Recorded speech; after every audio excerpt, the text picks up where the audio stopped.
நேயர்களே வணக்கம். பித்தூர்காரனாகிய சூரியனும் மாதூர்காரனாகிய சந்திரனும் இணையும் நாளைத்தான் மகாலய அமாவாசை அமாவாசை என்று கூறுகிறார்கள். இதில் ஆடி அமாவாசை, தை அமாவாசை, புரட்டாசி அமாவாசை இது மூன்று முக்கியமான அமாவாசைகளாகும். இதில் தர்ப்பணம் கொடுப்பவர்கள், முன்னோர்களுக்கு திதி கொடுப்பவர்கள் காசி, கயா, ராமேஸ்வரம் இந்த மாதிரி இடத்துலலாம் போய் திதி கொடுப்பாங்க. விசேஷமான நாள். அதில் ரொம்ப ரொம்ப விசேஷமான நாள் புரட்டாசி மாதம் 5ஆம் தேதி 21ஆம் தேதி ஞாயிற்றுக்கிழமை மகாலய அமாவாசை வருகிறது. இது முன்னோர்கள் இந்த பிரதமை திதியிலேருந்து 15 நாள் பட்சம், இந்த கிருஷ்ணபட்சத்தில் முன்னோர்கள் நம்ம வீட்டுக்கு வருவதா ஐதீகம். அவர்கள் இங்கு தங்கியிருந்து அமாவாசை தினத்தன்று நாம் கொடுக்கும் படையலை எடுத்துக்கொண்டு நம்மை ஆசீர்வதித்து விட்டு போவதாக கூறுகிறார்கள். இரண்டாவது, மாலைய பட்சத்தில் அப்பா அம்மா இல்லாதவர்களும் புருஷனை இழந்தவர்களும் திதி கொடுக்கலாம். இவர்கள் காலையில் எழுந்து பசுவுக்கு அகத்திக்கீரை கொடுத்துவிட்டு எள்ளு தண்ணி, கோயிலுக்கு சென்று எள்ளு தண்ணி தர்ப்பணம் செய்ய முடியாதவர்கள் வீட்டிலேயே ஒரு மரத்தின் கீழ் சென்று எள்ளும் தண்ணியும் 3 முறை இறந்தவர்களின் பெயரை சொல்லிவிட்டாலே தர்ப்பணம் கொடுத்ததற்கு சமம். ஆனால் இது என்னன்னா, இந்த அமாவாசை தினத்தில் விரதம் ஏன் இருக்கிறோன்னா, நம்ம முன்னோர்கள்லாம் நம்ம கூட இருப்பாங்களாம் 15 நாளைக்கு. பித்தூர்க்க லோகத்திலிருந்து அவர்கள் விருப்பப்பட்ட இல்லங்களுக்கு சென்று வரும்படி அவங்களுக்கு அனுமதி உண்டு. அவர்கள் இங்கு தங்கியிருக்கும் பொழுது நாம் சுத்தபத்தமாக வீட்டில் அவர்களை எப்படி உயிரோடு இருந்தால் மகிழ்ச்சியுடன் வைத்து கொண்டிருப்போமோ அது மாதிரி நம்ம இந்த இதெல்லாம் சாப்பிடாமல் சுத்தமாக இருக்கணும். அதனால தான் புரட்டாசி மாதம் பிறக்கிறதுக்கு முன்னாடியே எல்லோரும் இந்த சாமான்களை கூட எடுத்து வச்சுடுவாங்க. தனியாக எடுத்து வச்சுட்டு ஒரு பொழுது இருப்பாங்க. நம்ம முன்னோர்களுக்கு இருந்து அவங்களுக்கு அமாவாசை அன்னைக்கு திதி கொடுத்து அவர்களுக்கு வழி அனுப்புவதாக ஒரு ஐதீகம். இதில் என்னன்னா, 11 மணிக்கெல்லாம் நீங்கள் திதி கொடுத்துடணும். 12 மணிக்கு மேலே கொடுக்குற திதி ஏற்புடையதே கிடையாது. அது கொடுக்கறதும் ஒன்று தான், கொடுக்காது போகிறதும் ஒன்று தான். இப்போ ஏன்னா ஞாயிற்றுக்கிழமை வரதுனால எல்லாரும் என்ன பண்ணுவாங்க, ஐயோ பரவாயில்ல 12 1:30 மணிக்கு கூட சாமி கும்பிட்டுக்கலாம், அவர் தான் போய் கொடுத்துட்டு வந்துட்டார், 1:30க்கு சாப்பிட்டுக்கலாம், என்ன இருக்குது அப்படின்வாங்க. அது ரொம்ப ரொம்ப தப்பு. நீங்கள் எது செஞ்சாலும் சாதாரண நாளில் திதி கொடுத்தாலும் 12 மணிக்கு உள்ளே எல்லாமே செஞ்சிடணும். அப்போ தான் அது விசேஷத்துக்குரியது. இது ஏன்னா, இந்த ராமருடைய தசரதர் இறந்துட்ட பிறகு ஒரு வருஷம் கழிச்சு அவர் திதி வாங்க வரார். அப்போ என்ன பண்ணுறாங்க, ராமரும் லட்சுமணரும் காட்டுக்குள்ளே போய் பழங்கள்லாம் எடுத்துகிட்டு வரலாம், அப்போ அங்கே திதி கொடுக்கணும்னு சொல்லிட்டு 2 பேரும் போயிடுறாங்க. இது என்ன பண்ணாங்கன்னா, மணி 11 ஆயிடுச்சு. தசரதர் வந்துட்டார். அந்த நேரத்தில் அவங்க எதுவுமே இல்லை, அவங்க போனவங்க வரவே இல்லை. அப்போ சீதா அம்மா தான் இருந்தாங்க.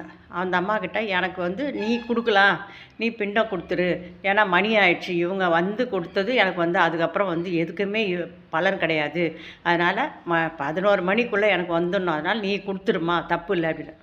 அந்த அம்மா கஷ்டப்பட்டாங்களாம். இப்படி அவங்க 2 பேரும் போயிருக்காங்களே, அவங்க ஏதாச்சும் சொல்லுவாங்க, ஏன் நம்ம கொடுக்கணும் அப்படின்ட்டு யோசனை பண்ணி, நீ யோசனை பண்ணக்கூடாது, ஏன்னா எனக்கு 11 மணிக்குள்ளே கொடுத்தாதான் என்னோட இதுக்கு ஏற்பாகும், நான் பித்ருலோகத்துக்கு போக சரியாக இருக்கும் அப்படின்னு சொல்லிவிட்டு அவர் சொன்ன உடனே சரி சொல்லிட்டு, இவர் ரொம்ப தொந்தரவு பண்ணுறாரு, வேறு வழி இல்லை சொல்லிட்டு என்ன எடுக்கிறதுன்னு தெரியல. அது பக்கத்தில் இருந்த 2 மரம் இருந்தது, பழமரம். இந்த பழமரத்துலேருந்து 2 கனியை பறிச்சுன்னு அதை நல்லா பிசைஞ்சு கொஞ்சம் கையில் இருந்த எள்ளு போட்டு பிசைஞ்சு அந்த அம்மா உருண்டையாக உருட்டி பிண்டம் கொடுத்துட்றாங்க. அவரும் வாங்கிக்கணும். எதுக்கு நாளைக்கு அவங்க கேட்டாங்கன்னா நான் என்ன சொல்கிறது, இதுக்கு என்ன சாட்சி அப்படின்னு கேட்டால், அப்போ சொன்னாங்களாம், அவர் சொன்னார் தசரத, இது வரைக்கும் இந்த பல்குனி ஆறு எதிரிலேயே பல்குனி கயாவில் தான் இந்த சிரார்த்தம் நடந்தது. பல்குனி ஆறு, பசு மாடு, அதுக்கப்புறம் பிராமணன், ஆலமரம், அட்சேவரம், இந்த 5 பேரை சாட்சி வச்சு நீ எனக்கு கொடு அப்படின்னாராம். சரி, இந்த 5 பேரும் நின்று தான் சாட்சின்னு சொல்லி கொடுத்துட்டாங்க. கொடுத்துட்டு அவரும் வாங்கிக்கின்னு போயிட்டார். அதுக்கப்புறம் ராமர் வந்தாராம். திதி கொடுக்கணும், சீக்கிரம் சமையல் ஆகட்டும் அப்படின்னாராம். திதி நான் கொடுத்து அதுக்கப்புறம் சரின்ட்டு இவர் திதி கொடுக்க போகும்போது ஒரு அசிரியர் சொல்லிச்சான், தசரதர் ஏற்கனவே கொடுத்தாச்சு, திருப்பி நீ எதுக்கு 2வது தடவை கொடுக்குற அப்படின்னு கேட்டபோது தான் ராமருக்கு தெரிஞ்சுதான். அப்போ நான் சொன்னாராம், யார் திதி கொடுத்தது? அப்போ சீதாம்மா சொன்னாங்களா, நான் தான் கொடுத்தேன், வந்து நீங்கள் வரத்துக்கு லேட் ஆகிடுச்சு, அதனால் அவர் சீக்கிரமாக போகணும்னு சொல்லி என்ன ஒரே தொல்லை பண்ணதுனால, அந்த நேரம் தவறி போனதுனால நான் கொடுத்துட்டேன் அப்படின்னாங்க. நீ கொடுத்ததுக்கு என்ன சாட்சி அப்படின்னு கேட்டாராம். அதுக்கு இந்த 5 பேரை காட்டினாங்க. காட்டினா இதில் வந்து 4 பேர் போய் சொல்லிட்டாங்களாம். யார்? பல்குனி ஆறு, பசுமாடு, பிராமணன், இந்த இது 4 பேருமே வாய்த்துக்கல. ஒன்றே ஒன்று மட்டும்தான் உண்மையை சொல்லிச்சான். ஆமாம், இவங்க கொடுத்ததை நான் பார்த்தேன் அப்படின்னு சொன்ன உடனே அதுக்கப்புறம் வந்து சரி சொல்லிவிட்டு அதுக்கப்புறம் தான் சீதாம்மாவுக்கு கோபம் வந்துச்சான். எப்படி நீங்கள்லாம் பொய் சொல்லிங்கன்னு சொல்லிட்டு ஒரு சாபம் விட்டாங்களாம். இந்த பல்குனி ஆறு வந்து மேடும் பள்ளமாக தான் ஓடணும், இது வந்து என்றைக்கு வந்து சீராக ஓடக்கூடாது அப்படின்னு சொல்லிட்டு ஒரு சாபத்தை கொடுத்தாங்களாம். அதே போல் பசுவுக்கு வந்து முகத்தில் இருக்காது லட்சுமிகரம், வாலில் தான் இருக்கணும் அப்படின்னு சொன்னாங்களாம்.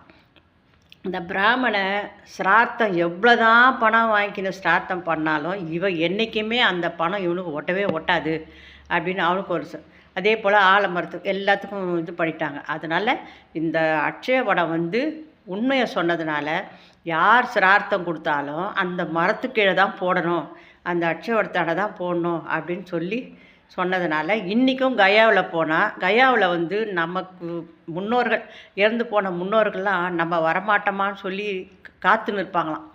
அப்படி காத்திருக்கும்போது அவங்களுக்கு அந்த பிண்டத்தை வந்து அட்சய வடத்துக்கிட்ட அந்த மரத்துக்கிட்ட தான் போடுவாங்க. இங்கேருந்து ஒன்று வந்து ஒரு பிண்டம் வந்து பல்குனி ஆற்றுல விட்டுருவாங்க, ஒன்று எடுத்துன்னு அட்சய வடத்தில் தான் போடுவாங்க. அதனால் இந்த இந்த நிகழ்ச்சி என்ன 11 மணிக்குள்ளே நம்ம சிரார்த்தம் ராமருக்கே வந்து தசரதன் கொடுக்க முடியல. தசரதனுக்கு ராமர் வந்து திதி கொடுக்கவே முடியல. காரணம் என்னென்னா அவர் லேட்டாக வந்தார். அந்த 11 மணி முடிஞ்சு போச்சு. அதனால் இந்த மகாலய அமாவாசை ஞாயிற்றுக்கிழமை வர்றதுனால நீங்கள் வந்து 12க்கெலாம் சிரமம் பார்க்காத, யார் இலை போட்டால் யார் சாப்பிட போகிறா, 12க்கெலாம் யார் சாப்பிடுவாங்க அப்படின்னு நினைக்காதீங்க. இந்த ஒரு அமாவாசை மட்டும் நீங்கள் முன்னோர்களை நினச்சி 12 மணிக்குள்ளே இலையை போட்டு நீங்கள் சாமி கும்பிட்டு காக்காய்க்கு சாப்பாடு வச்சுட்டிங்கன்னா உங்களுக்கு முன்னோருடைய ஆசி கிடைக்கும். இந்த பித்ரு தோஷம்னு சொல்கிறாங்க பார்த்தீங்களா, இந்த பித்ரு தோஷம் வந்து மறந்தவங்களுக்கு மகாலயம் அப்படின்னு சொல்லுவாங்க. இந்த மறந்து போயிட்டு இருக்காங்க பாருங்கள், நம்ம முன்னோர்கள் யார் யாரோ இருப்பாங்க, எல்லாரையும் நினச்சி நம்ம சாமி கும்பிடலாம். எல்லாரையும் நினைக்கணும். அந்த நாளில் 7 கோத்திரத்துக்கு ஒரு புள்ளன்பாங்க. அது மாதிரி 7 தலைமுறையும் சொல்லி செய்யலாம். இப்போ வந்து நம்மளுக்கு ஒரு 2-3 தலைமுறை தான் தெரியும், அதுக்கு மேலே அது கூட தெரியாது. இருந்தாலும் அவங்க எல்லாரையும் நினச்சி விட்டு போனவங்க, குழந்தை குட்டி இல்லாதவங்க, இது மாதிரி யார் யார் இருக்காங்களோ அவங்க பேரெல்லாம் சொல்லி நினச்சி நீங்கள் வந்து சாமி கும்பிடுங்க. ஒன்றும் தப்பு இல்லை. அதே போல் அப்பா அம்மா இல்லை, பெண்கள் மட்டும் இருக்கிறாங்க அப்படின்னா அவங்க அப்பா அம்மாவுக்கு பிள்ளைங்க இல்லை, பொண்ணு தான் இருக்குது அப்படின்னு சொல்லும்போது அவங்களையும் நீங்கள் நினச்சி கயாவில் சிரார்த்தம் கொடுக்கலாம், தப்பு இல்லை. அது மாதிரி பண்ணுங்க. நம்மளுக்கு வந்து முன்னோர்களுடைய ஆசி வந்து கிடைக்கும்.